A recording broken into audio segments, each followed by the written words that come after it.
पहलगाम आतंकी हमले को लेकर प्रधानमंत्री आवास पर हाई लेवल बैठकों का दौर जारी रहा। राष्ट्रीय स्वयंसेवक संघ के प्रमुख मोहन भागवत भी प्रधानमंत्री मोदी के आवास पर पहुंचे।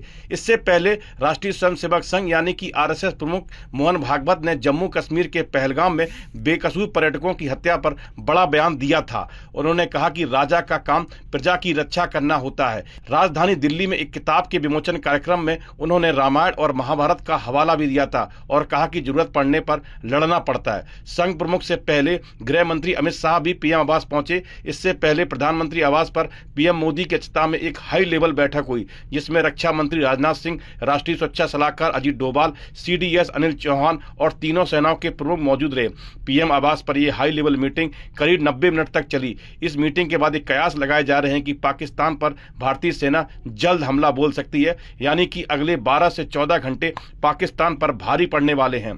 पहलगाम आतंकी हमलों के लिए जिम्मेदार आतंकियों के खिलाफ भारत सरकार लगातार कार्रवाई कर रहा है। प्रधानमंत्री नरेंद्र मोदी की लीडरशिप में मीटिंग में रक्षा मंत्री राजनाथ सिंह, राष्ट्रीय सुरक्षा सलाहकार अजीत डोभाल और chief of defence general staff Anil Chauhan और थल सेना अध्यक्ष जनरल उपेंद्र द्विवेदी और नौसेना प्रमुख एडमिरल दिनेश त्रिपाठी भी मौजूद रहे। यह मीटिंग लगभग 2.5 घंटे तक चली। सूत्रों के मुताबिक पीएम मोदी ने कहा कि सरकार को भारतीय सेना पर पूरा भरोसा है, वहीं अटैक का तरीका और समय सेना तय करे।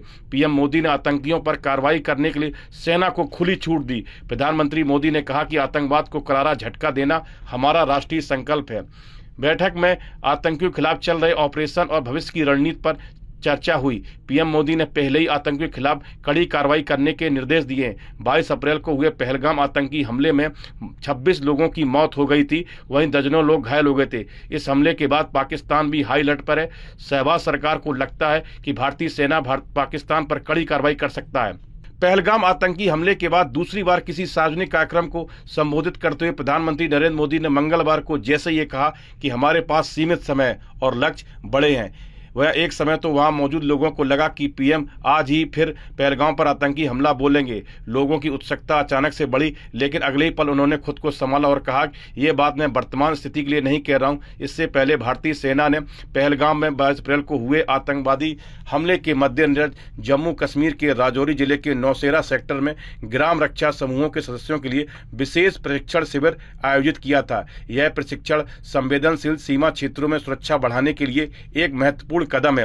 यह पहल स्थानीय युवकों को सशक्त बनाने और सीमा सुरक्षा को मजबूत करने के लिए सेना के चल रहे प्रयासों का हिस्सा है। 22 अप्रैल को पहलगाम के बैसरन मैदान पर हुए आतंकवादी हमले के बाद सीमा पर तनाव लगातार बढ़ रहा है। भारत ने सीमा पार आतंकवाद को समर्थन देने के लिए पाकिस्तान के खिलाफ सख्त कदम उठाए हैं। सरकार ने कहा कि जम्मू कश्मीर के पहलगाम में हुए आतंकी हमले के लिए जिम्मेदार आतंकियों और साजिशकर्ताओं को कड़ी सजा मिलेगी। इस वीडियो में फिलहाल इतना ही। आप बने रहिए न्यूज नेशन के डिजिटल प्लेटफॉर्म के साथ।